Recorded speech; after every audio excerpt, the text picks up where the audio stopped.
सभी दोस्तों को नमस्कार। मेरा नाम है जगदीश सोलंकी और आप देख रहे हैं physics bye Jagdish Solanki YouTube channel. इसमें आपका स्वागत है। आज जो हम इलेक्ट्रोस्टैटिक्स 01 का पहला टॉपिक्स लेके आए। इसके अंतर्गत हमारे पास में सबसे पहले हम इलेक्ट्रोस्टैटिक्स क्या होता है इसके बारे में हम जानकारी प्राप्त करेंगे। फिजिक्स में एक ब्रांच होती है जिसको इलेक्ट्रोस्टैटिक्स कहा गया है। स्थिर विद्युत, इस ब्रांच को हम स्थिर विद्युत बोलते हैं। स्थिर विद्युत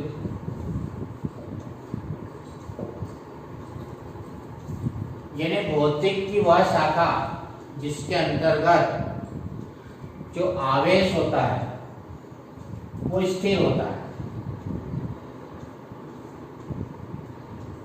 आवेश यदि स्थिर है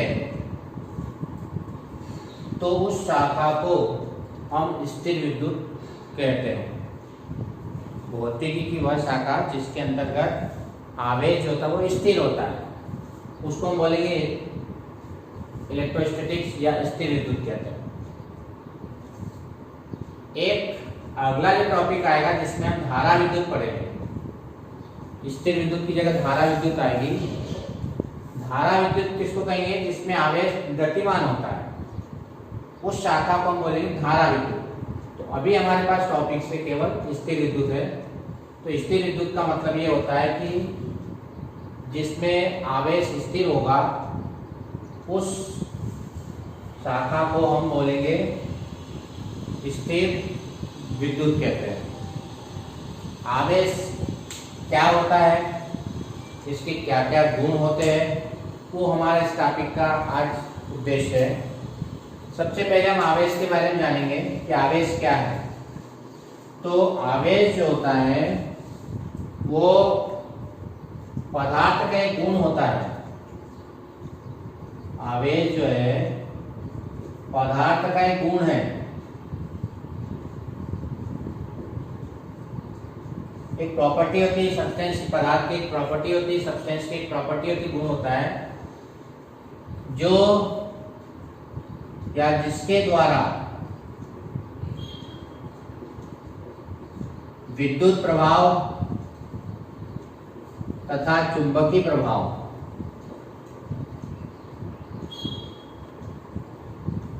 प्रदर्शित किया जाता है। प्रदर्शित किया जाता है, उस गुण को हम बोलेंगे आवेश। यानी पदार्थ का वह गुण जिसके द्वारा विद्युत प्रभाव और चुंबकीय प्रभाव प्रदर्शित किया जाएगा, उस गुण को हम बोलते हैं आवेश। आवेश क्या होता है? पदार्थ का वह गुण जो विद्युत प्रभाव या चुंबकीय प्रभाव को प्रदर्शित करता है, उस गुण को हम बोलेंगे आवेश। अब यदि हम किसी पदार्थ की बात करते हैं तो कोई भी पदार्थ जो होता है, हमने पढ़ा है कि पदार्थ जो होता है विद्युत उदासीन होता है।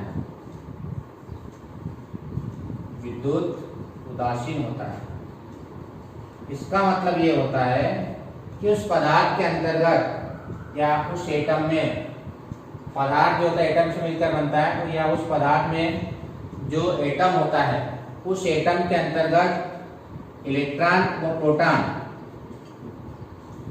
इलेक्ट्रॉन पर माइनस चार्ज होता है, प्रोटॉन पर प्लस चार्ज होता है, इन दोनों का मान बराबर होता है। किसी भी पदार्थ में या परमाणु में इलेक्ट्रॉनों की संख्या जिस पर ऋण आवेश होता है और प्रोटॉनों की संख्या जिस पर धन आवेश होता है, इन दोनों की संख्या बराबर होती है। इसलिए जो पदार्थ होता है वो विद्युत उदासीन होता है, यानी उसमें कोई आवेश नहीं होता है सामान्यतः अवस्था में। तो पदार्थ विद्युत उदासीन क्यों होता है? क्योंकि इसमें इलेक्ट्रॉनों की संख्या और प्रोटॉनों की संख्या दोनों बराबर होती है। इलेक्ट्रॉनों की संख्या को हम निगेटिव से प्रदर्शित करते हैं, प्रोटॉनों पर जो आवेश होता है उसको हम पॉजिटिव से प्रदर्शित करते हैं। दोनों की संख्या 1 प्लस एक प्लस और एक माइनस बराबर होने के कारण से शून्य आवेश हो जाता है, इसलिए वो कहलाता है न्यूट्रल, उदासीन हो जाता है। अब यदि इस पदार्थ को अपने को आवेशित करना है, न्यूट्रल है, मान लो कोई ये पदार्थ है हमारे पास, इस पदार्थ को हमको चार्ज करना है, आवेशित करना है, ये द्रव्यमान का कोई पदार्थ मान लीजिए। अब यदि इस पदार्थ को अपने को आवेशित करना है, चार्ज देना है, या पदार्थ कब आवेशित होगा, जब इस पदार्थ में से इलेक्ट्रॉनों को हम बाहर निकालेंगे या इलेक्ट्रॉनों को उसके अंदर प्रवेश करवाएंगे। दो स्थिति में ये पदार्थ आवेशित हो सकता है। अभी मान लिया कि उदासीन है, इस पर इलेक्ट्रॉन प्रोटॉन दोनों बराबर है। अब यदि इस पदार्थ को में से मान लो कि एक इलेक्ट्रॉन को हमने बाहर निकाल लिया, मान लो कि इलेक्ट्रॉन बाहर निकल गया, तो जो नया पदार्थ बनेगा वो पॉजिटिव हो जाएगा, धन आवेशित हो जाएगा, क्योंकि एक इलेक्ट्रॉन बाहर निकल गया तो उस पर चार्ज कौन सा आ गया, पॉजिटिव आ गया, इलेक्ट्रॉन की कमी होगी, मतलब धन आवेश हो गया। अब ये एम डैश जो बना है, इसमें से एक इलेक्ट्रॉन बाहर निकल गया, बाहर निकलने के बाद ये बन गया, तो जो एम डैश बना है हमारे पास, इसका जो द्रव्यमान होगा, नया जो पदार्थ बनेगा उसका द्रव्यमान एम से कम होगा। क्यों? क्योंकि एक इलेक्ट्रॉन बाहर निकल गया है। तो ऐसी स्थिति में जो एम डैश का जो द्रव्यमान होता है वो एम से कम हो जाएगा, क्योंकि इलेक्ट्रॉन बाहर निकलने के बाद ये पदार्थ बना है। क्योंकि इलेक्ट्रॉन का भी कुछ द्रव्यमान होता है, कुछ इलेक्ट्रॉन के द्रव्यमान के कारण से इसका द्रव्यमान कुछ कम हो जाएगा, तो एम डैश का मान क्या हो जाएगा, कम हो जाएगा एम से। अब जो नया पदार्थ बना उसका द्रव्यमान कुछ कम हो जाएगा। यदि मान लो कि इसमें एक इलेक्ट्रॉन को हमने अंदर प्रवेश करवा दिया, प्लस इलेक्ट्रॉन कर दिया इसके अंदर, तो यदि हम इसके अंदर इलेक्ट्रॉन का प्रवेश करवाएंगे, डालेंगे, तो जो नया पदार्थ बनेगा इसको एम डैश मान लिया, एम डबल डैश मान लिया। अब इसका द्रव्यमान बढ़ जाएगा क्योंकि इलेक्ट्रॉन इसके अंदर चला गया, तो एम डबल डैश का मान इलेक्ट्रॉन का कुछ द्रव्यमान होने के कारण से अब जो नया पदार्थ बना है वो ओरिजिनल जो उदासीन पदार्थ होता है इससे कुछ अधिक द्रव्यमान हो जाएगा। तो यदि किसी पदार्थ को अपने को आवेशित करना है तो दो तरह से कर सकते हो, या तो इलेक्ट्रॉन को बाहर निकालो या इलेक्ट्रॉन को अंदर प्रवेश कराओ। यदि इलेक्ट्रॉन अंदर प्रवेश करता है या यदि इलेक्ट्रॉन बाहर निकलता है तो वो प्लस धनावेशित हो जाता है, उसको हम बोलते हैं धनावेशित, धनावेशित हो जाता है। और इलेक्ट्रॉन यदि बाहर निकल जाता है, इसके अंदर प्रवेश कर जाता है, मान लो ज्यादा हो जाता है, तो वो क्या हो जाता है, ऋणावेशित हो जाता है, उसको हम ऋणावेशित बोलेंगे। ये नेगेटिव चार्ज, ये पॉजिटिव चार्ज, यानी कहने मतलब आवेश दो तरह के हो जाएंगे, एक पॉजिटिव हो जाएगा, एक नेगेटिव हो जाएगा। एक को बोलेंगे हम धनावेश और एक को बोलेंगे हम ऋणावेश। ये धनावेश और ऋणावेश जो नाम दिया था ये बेंजामिन फ्रैंकलिन के द्वारा दिया गया नाम है, ध्यान रखना। फिजिक्स में जो धनावेश और जो ऋणावेश नाम दिया, ये वैज्ञानिक का नाम था बेंजामिन फ्रैंकलिन। एक वैज्ञानिक था जिन्होंने धनावेश और ऋणावेश शब्द का उपयोग किया था, फ्रैंकलिन, बेंजामिन फ्रैंकलिन, इनके द्वारा धनावेश और ऋणावेश शब्द का उपयोग किया सबसे पहले। तो यदि हमारे पास कोई पदार्थ है, उदासीन है, उसको यदि आवेशित करना है तो आवेशित करने के लिए तो इलेक्ट्रॉन को बाहर निकाल सकते हैं या उसके अंदर प्रवेश करवा सकते हैं। तो दोनों स्थितियों में वो पदार्थ क्या हो जाएगा, चार्ज हो जाएगा, आवेशित हो जाएगा। लेकिन एक पर प्लस आवेश उत्पन्न होगा और एक पर माइनस आवेश उत्पन्न होगा। प्लस का मतलब इलेक्ट्रॉन की कमी हो गई है और माइनस का मतलब उसमें इलेक्ट्रॉन अंदर प्रवेश कर गया है। तो दोनों स्थितियों में द्रव्यमान बदल जाएगा। दोनों स्थितियों में द्रव्यमान उदासीन परमाणु के बराबर नहीं होगा। अब उदासीन परमाणु से या तो कम हो जाएगा द्रव्यमान या उससे ज्यादा हो जाएगा। तो दोनों स्थितियों में द्रव्यमान चेंज हो जाएगा। तो ये हमारे पास आवेश से संबंधित कुछ तथ्य है। अब हम आवेश की जो मेन प्रॉपर्टी होती है, गुण होते हैं, उसके बारे में हम देखेंगे कि आवेश में कौन कौन से गुण होते हैं और उसको किस प्रकार से हम समझा सकते हैं। ये हम आवेश के गुण के बारे में देखेंगे। तो सबसे पहला गुण जो होता है आवेश का, आवेश जो होता है चार्ज, वो योज्य होता है। योज्य मतलब जोड़ सकते हैं उसको, एडिटिव प्रॉपर्टी होती है। चार्ज को हम जोड़ सकते हैं, योज्य होता है। मतलब जैसे कोई निकाय सिस्टम है, हमारे पास ये निकाय सिस्टम है कोई सारी, इस सिस्टम को मान लिया कि हमने आवेश दिया, मान लो 5 कूलम आवेश दिया, इधर से 3 कूलम आवेश दिया, और इसको मान लो कि -2 कूलम आवेश दिया। ये प्लस मान लिया, ये माइनस मान लिया। एक हमारे पास ये सिस्टम है, कोई सा भी निकाय है, इस सिस्टम को हमने 5 कूलम आवेश दे दिया, 3 कूलम आवेश दे दिया प्लस के, और -2 कूलम आवेश दे दिया। तो ये पूछा जाए कि इस पर कुल आवेश कितना होगा, टोटल चार्ज कितना होता है। तो टोटल चार्ज अपन निकाल सकते हैं कि इसमें जो होता है टोटल चार्ज जो होगा इसका 5 3 8 में से 2 चले जाएंगे तो 6 कूलम आ जाएगा। इस तरह से जो चार्ज होता है उसको हम प्लस माइनस जोड़ सकते हैं, उसको ऐड कर सकते हैं, उसको प्रॉपर्टी कहलाती है, एडिटिव प्रॉपर्टी कहलाती है। तो समझ में आ गया कि एडिटिव प्रॉपर्टी क्या होगी, मतलब आवेश जो होता है आपस में जुड़ जाते हैं, आवेश जो होता है आपस में जुड़ जाते हैं, प्लस प्लस वाला जोड़ना, माइनस माइनस वाला उसको माइनस कर देना, टोटल चार्ज कितना आ जाएगा 6 कूलम आ जाएगा। तो ये इसकी प्रॉपर्टी कहलाती है, योज्य मतलब जोड़ना, एडिटिव प्रॉपर्टी। दूसरी प्रॉपर्टी होती है कि ये होती है अदिश राशि होती है, अदिश, दिशा पर निर्भर नहीं करता आवेश। चार्ज जो होता है वो अदिश राशि होती है, यानी दिशा पर निर्भर नहीं करता। अदिश राशि किसको कहते हैं, हमने पढ़ा है कि जिसका मान की आवश्यकता होती है, दिशा की कोई आवश्यकता नहीं होती है, ऐसी राशि को हम अदिश राशि बोलते हैं। और उसमें आवेश भी जो है वो एक अदिश राशि होती है, ध्यान रखना, आवेश जो होता है अदिश राशि होती है। तो दूसरी प्रॉपर्टी हमारे पास ये हो जाएगी कि आवेश अदिश राशि होती है। पहली प्रॉपर्टी, आवेश जो होता है योज्य होता है, जोड़ सकते हैं इसको हम, आवेश अदिश राशि होती है, इसका मान केवल मान की आवश्यकता होती है, दिशा की कोई आवश्यकता नहीं होती है। तीसरी प्रॉपर्टी ये होती है इसकी कि आवेश हमेशा संरक्षित रहता है, संरक्षित रहता है, कंजर्वेटिव, संरक्षित रहता है। इसका मतलब ये होता है कि आवेश न तो कभी नष्ट होता है और न ही उत्पन्न होता है, वो तो केवल एक पदार्थ से दूसरे पदार्थ में स्थानांतरित हो सकता है। जैसे हमने ऊर्जा का संरक्षण नियम पढ़ा, ऊर्जा न तो नष्ट होती न उत्पन्न होती, केवल एक रूप से दूसरे रूप में परिवर्तित हो जाती है। उसी प्रकार से आवेश भी न तो उत्पन्न किया जा सकता है और न ही नष्ट किया जा सकता है, केवल उसको हम स्थानांतरित कर सकते हैं। तो आवेश की यह जो गुण होता है इसको क्या कहा गया है कि आवेश हमेशा, किसी पदार्थ का जो आवेश होता है हमेशा कैसा रहता है, संरक्षित रहता है, कभी भी नष्ट नहीं होता है।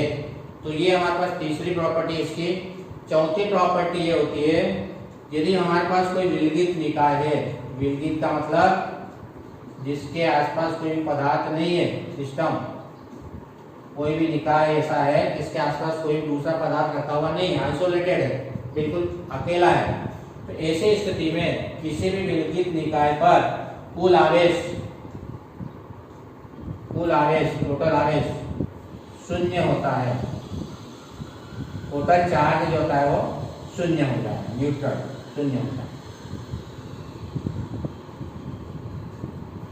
तो यदि हमारे पास कोई विलगित निकाय है, विलगित का मतलब जिसके आसपास कोई पदार्थ नहीं रखा हुआ, आइसोलेटेड है, तो उस स्थिति में उस सिस्टम का, उस निकाय का टोटल चार्ज कितना होता है, शून्य होता है टोटल चार्ज। क्यों? क्योंकि इसमें प्लस और माइनस दोनों आपस में बराबर होते हैं, इसलिए किसी भी विलगित निकाय का कुल आवेश हमेशा ध्यान रखना शून्य होता है। ये इसकी अगली प्रॉपर्टी है। फिर अगली जो इसका गुण होता है कि आवेश जो होता है वो वेग पर निर्भर नहीं करता, आवेश जो होता है वो वेग पर निर्भर नहीं करता है। ये इसका एक गुण होता है, प्रॉपर्टी होती है।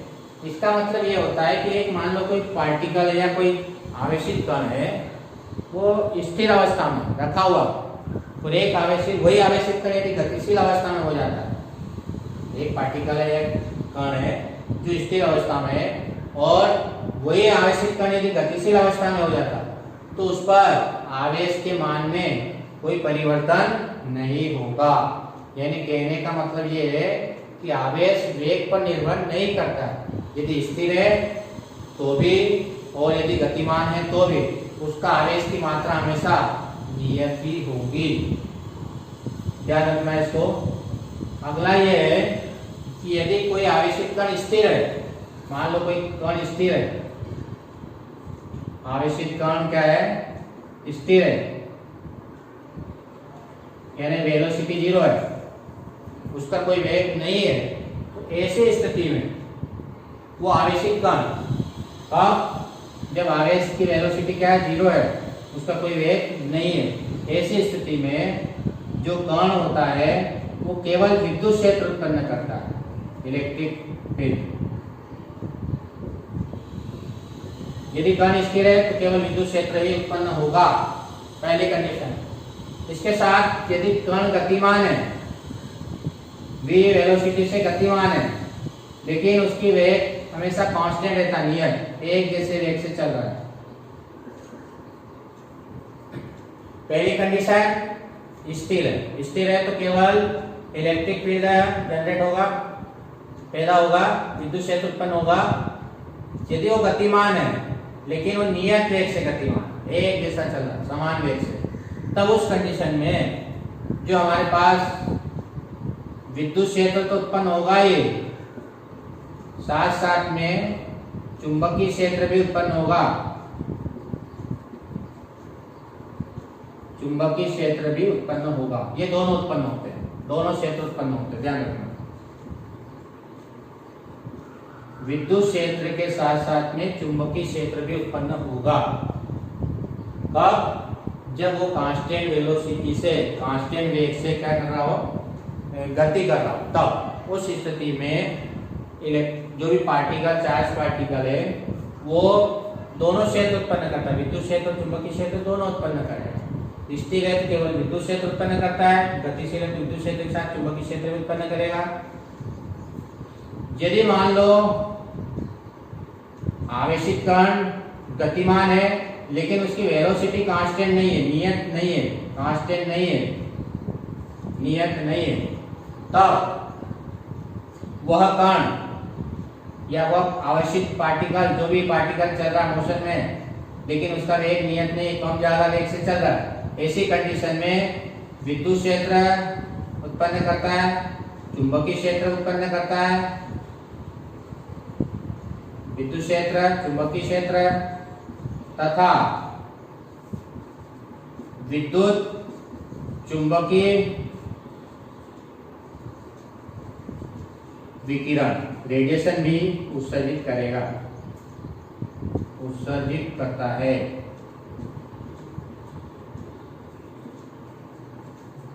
यदि पार्टिकल नियत वेग से गतिमान नहीं है तो ऐसी कंडीशन में वो विद्युत क्षेत्र उत्पन्न करेगा, चुंबकीय क्षेत्र उत्पन्न करता है, इसके साथ विद्युत चुंबकीय विकिरण, रेडिएशन भी को उत्सर्जित करता है।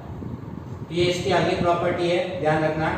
यदि कण स्थिर है तो विद्युत क्षेत्र, कण यदि गतिमान है तो दोनों क्षेत्र नियत वेग से, और यदि कण गतिमान नियत वेग से नहीं है तो दोनों क्षेत्र के साथ साथ विद्युत चुंबकीय विकिरण को भी वो उत्सर्जित करता है। अगली इसकी जो प्रॉपर्टी होती है हमारे पास में कि जो आवेश होता है, वो जो आवेश होता है हमेशा, ध्यान रखना है, आवेश हमेशा द्रव्यमान से बद्ध होता है, बाउंडेड होता है।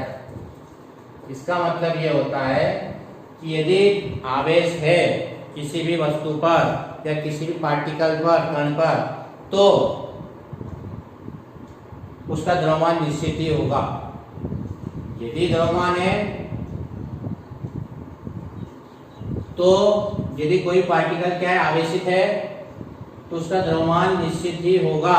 ऐसा कोई पार्टिकल नहीं है, आवेशित कण नहीं जिसका द्रव्यमान ही नहीं होगा। सभी आवेशित कणों का द्रव्यमान होता है। इसको कहा गया है कि आवेशित कण जो होता है, आवेश होता है, वो हमेशा द्रव्यमान से बद्ध होता है। कोई भी आवेशित कण तो उसका द्रव्यमान निश्चित होगा। जैसे इलेक्ट्रॉन का द्रव्यमान है, प्रोटॉन का द्रव्यमान है, सभी पदार्थों के जो भी आवेशित कण होते हैं उन सभी के क्या होते हैं, द्रव्यमान होते हैं। इसको कहा गया है कि आवेश द्रव्यमान से हमेशा बद्ध होता है, बंधा हुआ रहता है, बिना द्रव्यमान के कोई आवेश नहीं हो सकता है। जितने भी आवेशित कण होते हैं सभी के कुछ न कुछ द्रव्यमान होते हैं, यानी आवेश जो होता है द्रव्यमान से बद्ध होता है। फिर हमारे पास जो किसी पदार्थ पर न्यूनतम आवेश, किसी भी पदार्थ पर जो न्यूनतम आवेश होता है 1.6 × 10⁻⁹ कूलाम के बराबर होता है। न्यूनतम आवेश, यदि कोई पदार्थ है हमारे पास तो उसमें कम से कम इतना आवेश तो होगा ही। ये आवेश इलेक्ट्रॉन का आवेश होता है 1.6 × 10⁻⁹ कूलाम, इसको इलेक्ट्रॉनिक आवेश भी कहते हैं। तो किसी भी पदार्थ पर न्यूनतम आवेश जो होता है वो 1.6 × 10⁻⁻19 कूलाम के बराबर होता है। ये ध्यान रखना है क्योंकि इसका बार बार उपयोग होगा कि आवेश का जो इलेक्ट्रॉन होता है उस पर आवेश की मात्रा कितनी होती है या न्यूनतम आवेश कितना होता है, तो 1.6 × 10⁻⁹ कूलाम के बराबर होता है। फिर यदि हमारे पास दो सजातीय आवेश है, सजाती का मतलब एक जैसे या समान आवेश, जैसे मान लो प्लस प्लस हो गए या माइनस माइनस हो गए, तो ये एक दूसरे को क्या करते हैं, प्रतिकर्षित रिपल करते हैं। ये एक दूसरे को क्या करेंगे, प्रतिकर्षित करते हैं, रिपल करते हैं। दो सजातीय आवेश दोनों एक जैसे प्लस प्लस या माइनस माइनस एक दूसरे को प्रतिकर्षित करते हैं। ध्यान रखना, समान आवेश like charge they are repel to each other. Like charge क्या करते हैं, एक दूसरे को रिपल करते हैं, चाहे प्लस प्लस ले लो या माइनस माइनस ले लो। उसी प्रकार से जो विजातीय आवेश होता है, विजातीय आवेश जो होता है वो एक प्लस ले लिया एक माइनस ले लिया। यदि ऐसी कंडीशन है एक प्लस और एक माइनस, जिसको हम विजातीय या अनलाइक चार्ज बोलते हैं और समान आवेश कह सकते हैं। यदि इस प्रकार से कोई आवेश है असमान एक प्लस एक माइनस, तो ऐसी कंडीशन में ये दोनों आवेश होते हैं वो क्या करते हैं, एक दूसरे को आकर्षित करते हैं। ये आकर्षित करें, यदि दोनों एक प्लस और एक माइनस होता है तो एक दूसरे को आकर्षित करते हैं। फिर लास्ट इसकी प्रॉपर्टी होती है, ये महत्वपूर्ण प्रॉपर्टी है, किसी भी पदार्थ पर आवेश की मात्रा Q, Q क्या है, किसी भी पदार्थ पर आवेश की मात्रा इलेक्ट्रॉन पर उपस्थित आवेश की मात्रा का, किसी पदार्थ पर आवेश की मात्रा इलेक्ट्रॉन पर उपस्थित आवेश की मात्रा का एक पूर्ण गुणज होती है। किसी पदार्थ पर आवेश की मात्रा इलेक्ट्रॉन पर उपस्थित आवेश की मात्रा का एक पूर्ण गुणज होती है। मतलब यदि मान लो किसी में से एक इलेक्ट्रॉन निकला तो 1 ही हो जाएगा चार्ज, 2 इलेक्ट्रॉन निकला तो 2 ही हो जाएगा, 3 निकला तो 3 ही हो जाएगा, 4 निकला तो 4 ही हो जाएगा। n क्या यहाँ पर एक पूर्णांक है, इंटीजर है, और इसकी वैल्यू कितनी हो सकती है, 1 2 3 4 कुछ भी हो सकती है, ऐसे। इसी को आवेश का क्वांटीकरण सिद्धांत कहते हैं। अब इसमें आवेश इलेक्ट्रॉन यदि निकल रहा है तो प्लस हो जाएगा, अंदर प्रवेश करा तो माइनस हो जाएगा, क्योंकि आवेश दोनों प्रकार से हो सकते हैं, इसलिए प्लस माइनस भी लगा सकते हैं। आवेश दो तरह के, प्लस भी होता है माइनस भी होता है। तो इसको हम बोलते हैं आवेश का क्वांटीकरण सिद्धांत, आवेश का क्वांटीकरण सिद्धांत भी कहते हैं इसको। तो ये हमारे पास आवेश के मुख्य गुण होते हैं, प्रॉपर्टीज होती है उसके आवेश की। तो 2 मिनट में रिवाइज कर लेते हैं। आवेश होता है, योज्य होता है, उसको हम जोड़ सकते हैं। दूसरा आवेश अदिश राशि होती है। तीसरा आवेश हमेशा संरक्षित रहता है। चौथा यदि विलगित निकाय है, इसके आसपास कोई दूसरा पदार्थ नहीं रहता तो उस पर आवेश की मात्रा 0 होगी। अगला है आवेश वेग पर निर्भर नहीं करेगा, यदि स्थिर है और यदि गतिमान है तो भी उस पर आवेश की मात्रा हमेशा समान रहेगी। यदि कण स्थिर है तो उसका वेग 0 होगा, यदि वेग 0 है तो वो केवल विद्युत क्षेत्र उत्पन्न करेगा, और यदि कण गतिमान है, नियत वेग से गतिमान है, कण चल रहा है लेकिन नियत वेग से, तो उस स्थिति में विद्युत क्षेत्र के साथ साथ तो चुंबकीय क्षेत्र को भी उत्पन्न करता है। और यदि वो नियत वेग से गतिमान नहीं है तो विद्युत क्षेत्र उत्पन्न होगा, चुंबकीय क्षेत्र उत्पन्न होगा, साथ साथ में विद्युत चुंबकीय विकिरण भी वो उत्सर्जित करता है। तीनों चीजें उत्सर्जित करेगा। प्रत्येक आवेश जो होता है वो द्रव्यमान से बद्ध होता है, मतलब यदि आवेश है तो उसका द्रव्यमान निश्चित ही होगा, बिना द्रव्यमान के कोई आवेश संभव नहीं है। किसी पदार्थ जो न्यूनतम आवेश होता है उसका मान 1.6 × 10⁻⁻19 कूलाम के बराबर होता है। दो सजातीय आवेश एक दूसरे को प्रतिकर्षित करेंगे और दो विजातीय आवेश एक दूसरे को आकर्षित करते हैं। किसी भी पदार्थ पर न्यूनतम आवेश की मात्रा इलेक्ट्रॉन के आवेश की मात्रा के एक पूर्णांक गुणज होती है, मल्टीपल इंटीजर होती है। इसको बोलते हैं आवेश का क्वांटीकरण सिद्धांत। n क्या होता है, एक पूर्णांक होता है, इंटीजर होता है, और इसकी मान जो होती है वैल्यू होती है 1 2 3 4 हो सकता है। तो इस प्रकार से आज हमने देखा कि आवेश किसे कहते हैं, उसके क्या क्या गुण होते हैं। यदि आपको ये वीडियो अच्छा लगा तो आपको आपके दोस्तों के साथ शेयर करें और सब्सक्राइब करें और बेल आइकन के बटन को दबाएं ताकि आने वाला वीडियो आपके पास सूचना आपके पास मिल जाए। धन्यवाद।